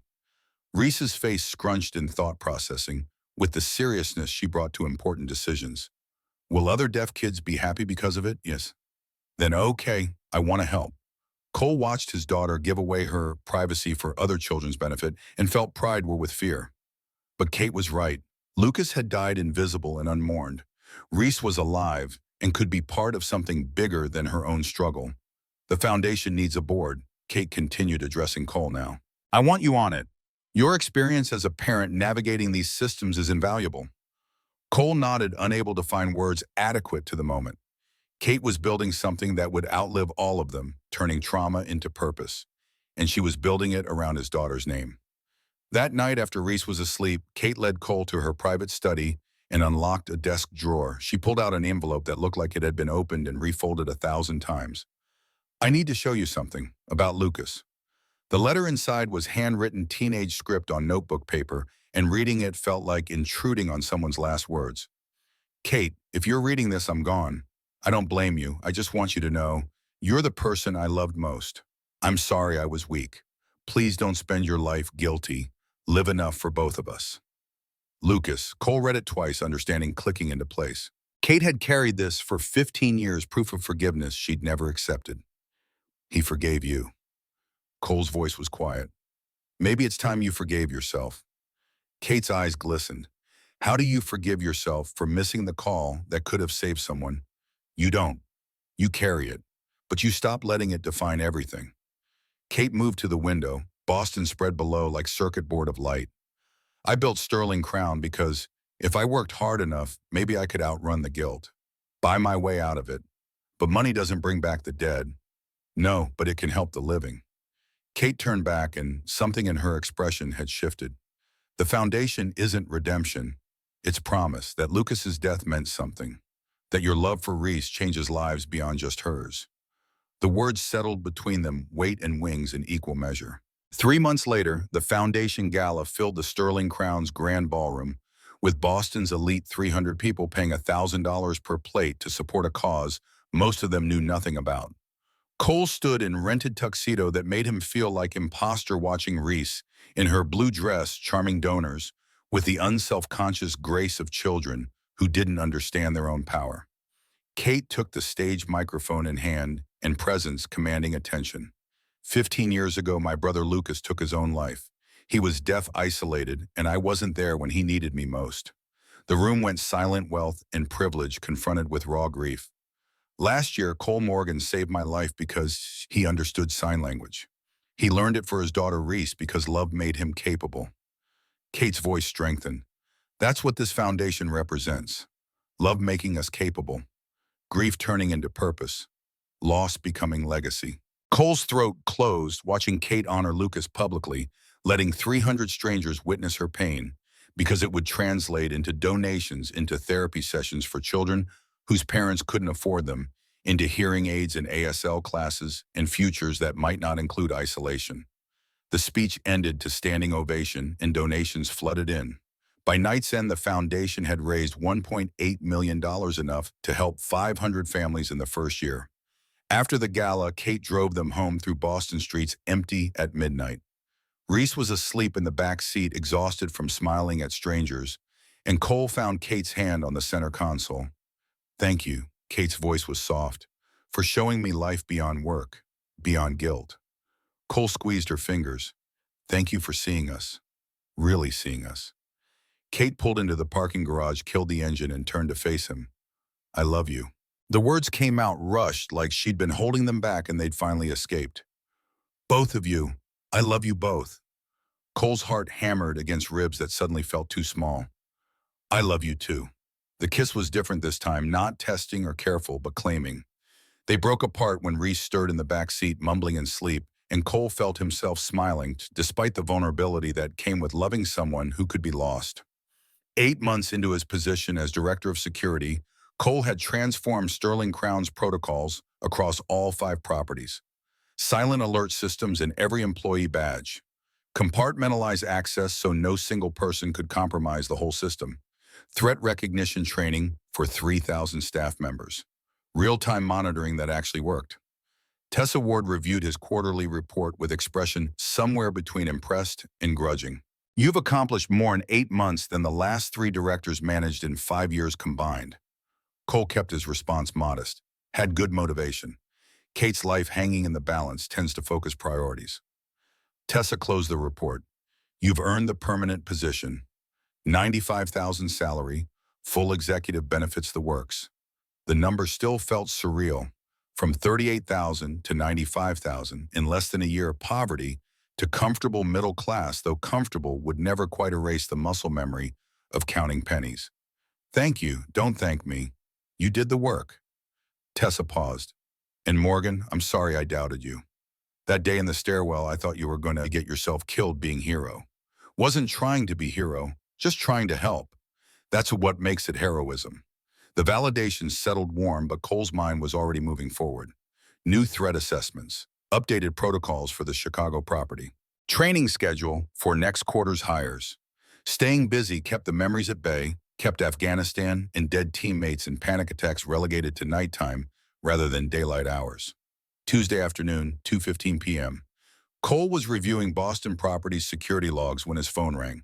Principal Martinez, voice tight with stress. "Mr. Morgan, we have a situation. Reese is safe, but you need to come to Pinewood immediately." Cole was moving before she finished Kate meeting him in the executive elevator without asking questions. They reached the school to find police cars, evacuated classrooms, and bomb squad van that made Cole's blood turn to ice water. Detective Shaw met them at the entrance, face grim. "Someone left a package in Reese's cubby. No explosives, but the contents are concerning." Inside the sealed evidence bag was a photograph from the foundation gala. Kate and Cole and Reese, together, all 3 faces scratched out with red marker. The note underneath read in block capitals, "Tick-tock. Time's running out." Reese sat in the nurse's office. Security officer Cole recognized from Kate's detail standing guard. When she saw Cole, her control shattered. She launched herself at him, signing with hands that shook. "Why do they want to hurt us? We didn't do anything bad." Cole held her while his own composure threatened to break. The question had no good answer, no explanation that made sense to a 7-year-old or to the man trying to protect her. Kate crouched beside them, signing with fierce precision. "Some people are angry at the world. But your dad is strong. I'm strong. We keep you safe. But what if they come when we're sleeping? We have guards, cameras, every door's locked." Kate's hands moved with conviction Cole wished he felt. "And if anyone gets through all of that, your dad will stop them like he stopped the bad men before." Shaw pulled Cole aside while Kate stayed with Reese. Package was mailed from inside Massachusetts Correctional Institution, Norfolk. "Victor's prison. How is he mailing threats from maximum security? He's not. Someone on the outside is doing it for him, using prison postage to send message." Shaw's expression was apologetic. "We can't protect you forever. Not from someone this determined." The words Cole had been avoiding crystallized into decision. Then I'll handle it myself, Shaw's eyes narrowed. Don't do anything stupid. I'm going to visit Victor. Talk to him. End this. That's definitely stupid. Maybe, but my daughter is terrified and I need to know what Victor wants. The prison visit required 3 days of paperwork background checks and Kate arguing that Cole shouldn't go alone into a room with the man who tried to kill her. But Cole needed to face Victor without witnesses needed to understand whether this threat was real or psychological warfare. Massachusetts Correctional Institution. Norfolk squatted on the landscape like a concrete tombstone razor wire, catching autumn sun and throwing it back in sharp glints. Cole passed through metal detectors, surrendered his phone and wallet, and followed a guard into the visiting room where Victor Graves waited in an orange jumpsuit that made his former expensive suit appearance seem like different lifetime. Janitor boy, Victor's smile held satisfaction that turned Cole's stomach. Heard about your promotion. Director of Security. How the mighty rise. Cole sat across the scratched plastic table, keeping his voice level. You threatened my daughter, 8 years old. What do you want? Victor leaned back, chains connecting his cuffs clinking against the table edge. I want you to understand something. Fear is better than death. Quicker too. You took something from me, so I'm taking peace of mind from you. Cole pulled documents from the folder he'd brought photographs he'd spent 3 days acquiring through private investigator Kate had hired. Rebecca Graves, age 25, elementary school teacher in Portland, Oregon. Your daughter from your first marriage. The daughter you abandoned 20 years ago. Victor's smirk faltered. Where did you get those public records? Cole spread the photos across the table images of a young woman who had Victor's features softened into something kind. If you touch Reese, I contact Rebecca. Tell her about her father's crimes, about why you abandoned her, about the violence you chose over family. Victor's hands clenched into fists. You wouldn't drag an innocent person into this. You're threatening an 8-year-old who's never done anything except exist. Cole met Victor's eyes. I'm a father. I'll do anything to protect my child. You stopped being a father 20 years ago, so you don't understand what that means. The silence stretched taut.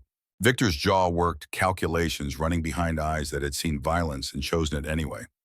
Cole watched him arrive at the same conclusion any rational person would reach. Threatening Reese meant destroying the last chance Victor had at redemption with his own abandoned child. Fine. Victor's voice came out flat. The kid is off limits. I need more than fine. I need a promise. You have my word. On my mother's grave, I won't touch your daughter. Cole stood gathering the photos. If you break that promise, Rebecca learns everything, and she'll know her father is exactly the monster he appears to be. Walking out of Norfolk felt like shedding weight Cole hadn't realized he'd been carrying. The threat wouldn't disappear completely. Victor still had 12 years before possible parole, but the immediate danger had been neutralized through mutually assured destruction. Both men protecting daughters just from opposite sides of morality. Kate was waiting in the parking lot, leaning against her Mercedes. Did it work? He agreed. Reese is off limits. Kate's exhale carried relief that matched Cole's own. And you believe him? I believe he wants a chance at redemption with his own kid more than he wants revenge on mine. 1 year after the rescue, Sterling Crown hosted a gala honoring Cole's contributions to employee safety. 5 properties now operated under protocols that had prevented 4 potential security breaches, protected employees from situations that could have turned violent, and created culture where being seen meant being protected. Cole hated every minute of the attention, standing in tuxedo, while 300 people applauded him, but Reese's pride made the discomfort worthwhile. She'd prepared a speech with Kate's help, signed and spoken simultaneously in the way her speech therapy was finally making possible. My dad isn't hero because he saved someone. He's hero because every day he chooses love over fear. The ballroom erupted in applause. Cole's eyes burned watching his 8-year-old daughter articulate truth he'd barely grasped himself. He learned my language. He holds me when I'm scared. He shows me strong people can be kind. Reese's hands moved with confidence that made Cole's chest ache. And Aunt Kate is hero too. She sees people nobody else sees, including us.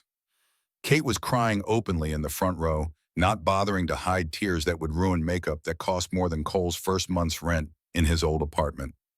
After the speech, after the dinner, after the endless rounds of congratulations from people who'd never noticed Cole when he pushed a mop, Kate drove them home through Boston streets, familiar now in ways that felt like permanence. I need to tell you something. Kate's voice carried nerves Cole rarely heard. Pull over at the park. She navigated to the overlook above Charles River, cut the engine, and turned to face Cole while Reese dozed in the back seat. Last year, I thought my life was over. Gun pointed at me, signing for help nobody understood. Then you appeared, person I'd looked past for 3 years. Cole, you saved my life, but more than that, you taught me how to live. Kate pulled a box from her jacket pocket, opened it to reveal 3 rings, 2 adult-sized, 1 tiny. This isn't an engagement ring. This is a promise. Cole's heart hammered against ribs that felt too small. What kind of promise? That I'll be your partner, family with Reese, not replacing Sarah, never replacing her, but honoring her by loving the people she loved. The rings caught light from street lamps, simple bands without ostentation. Kate continued, words tumbling out like she'd rehearsed this speech 1,000 times and lost the thread anyway. I know Reese is young, I know we need time, but I'm promising commitment. Promising that you and Reese aren't alone anymore. Cole found his voice past the lump in his throat. You're proposing. Kate laughed, sound carrying relief and joy and terror in equal measure. God, no, I'm too controlling for marriage yet. I'm promising that we're family, that this matters, that I'm not going anywhere. Cole took the ring, slipped it onto his finger, and pulled Kate close enough to kiss. I love you, both of you. We should ask Reese. Kate signed the words as she spoke them. Make sure she's okay with this. They woke Reese, gently explained the promise rings, showed her the tiny band designed for 8-year-old fingers. Reese's eyes went huge, processing with the seriousness she brought to life-changing decisions. Would you like me to be part of your family? Kate's signs carried vulnerability Cole had never seen from her. Not replacing your mom, but adding to family. Reese's response was immediate, launching herself from the back seat into Kate's arms with force that nearly knocked them both over. Yes, yes, yes! Cole watched his daughter claim Kate as family watched Kate hold Reese like she'd been made to fit there, and felt the careful walls he'd built around his heart finally crumble completely. 2 years folded into routine that felt like grace. Reese, now 10 years old, confident and thriving. Her deafness integrated into identity rather than defining it. Cole's position as director had expanded to include corporate safety consultation, speaking engagements at security conferences, salary that had crept to $105,000 and made poverty feel like distant nightmare. Kate had cut her work hours from 80 to 60 per week, radical shift for a workaholic, and the time she carved out for family dinners and weekend trips and ordinary moments accumulated into life neither of them had imagined. Saturday morning found them in the kitchen of the house they'd bought together, suburban neighborhood with yard enough for Luna the golden retriever who joined them 6 months prior. Reese set the table while Kate attempted pancakes with her characteristic determination to master skills she'd never needed. The pancakes are burning. Reese's signs carried the gentle criticism of someone who'd learned tact. I'm making them extra crispy. They're on fire. That's a style choice. Cole rescued breakfast before the smoke detector engaged, and they ate slightly charred pancakes while Reese chattered about the friend who was learning ASL, about the book she was reading, about the science project due next week. Normal morning in a normal house with a family that felt impossible 2 years ago. Dad, Kate, I have an announcement. Reese's signs turned serious. I want a little brother or sister. Kate choked on coffee. Cole started laughing despite the panic rising in his chest. Reese waited patiently for their reactions to settle. That's a big decision, sweetheart. I know. That's why I thought about it for 6 months. Reese's expression suggested she'd done thorough research. So, will you think about it? Kate and Cole exchanged glances, entire conversation happening in silence. They'd never discussed children, never planned beyond the 3 of them, and Luna never considered whether their family was complete or just beginning. We'll talk about it. Kate's signs were careful. That's adult speak for maybe. Reese rolled her eyes with the exasperation of children who'd learned to translate parental hedging. I'm 10 now, I know what we'll talk means. That night after Reese was asleep, Cole and Kate sat in their bedroom with the kind of heavy silence that preceded life-changing conversations. Did you mean it? Kate's voice was small. About having a baby? Did you? Kate moved to the window, looking out at suburban Boston sprawling in the darkness. I'm 44. I thought that door closed years ago. I'm 40. Thought I'd never love anyone after Sarah. Cole joined her at the window. But here we are. But a baby is different. So much responsibility. Kate's fear was palpable. What if I'm terrible at it? Look how you are with Reese. You're already a mother. Kate turned to face him, and her eyes held vulnerability that wealth could never shield. Love makes you capable, right? Isn't that what you told me? Cole pulled her close, breathing in the expensive perfume that had become home. Yeah, that's what I said. 5 years telescoped into montage. The Reese Morgan Foundation reached 45 million in funding, helped 2,500 families, expanded to offices in 4 cities. Reese grew into a teenager with confidence that came from being loved and seen and valued, served on the junior board, and gave speeches that made donors cry. Piper arrived when Reese was 13, diagnosed with autism at 18 months, and became the second child whose name meant something to both Kate and Cole. Watching Kate navigate motherhood with the same intensity she'd brought to building empire was revelation, seeing her learn patience and flexibility and how to sing lullabies off-key. Cole's work expanded beyond Sterling Crown into corporate security consulting book deal about employee safety speaking circuit that took him across the country, while Kate managed hotels and foundation and family with ruthless efficiency that somehow included tenderness. The foundation's annual gala, 5 years after its inception, found 15-year-old Reese on stage giving speech that had taken 3 weeks to write. When I was 7, my dad saved someone's life.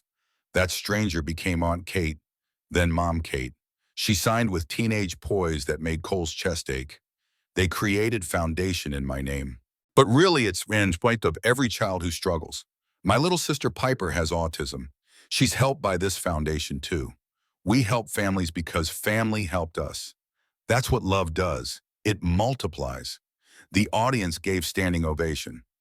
Cole watched from the wings while Kate stood in the front row crying, and he understood that they'd built something that would outlive all of them. Lucas's death had meant something. Sarah's loss had led to this. Tragedy had transformed into purpose through stubborn insistence that pain could become power.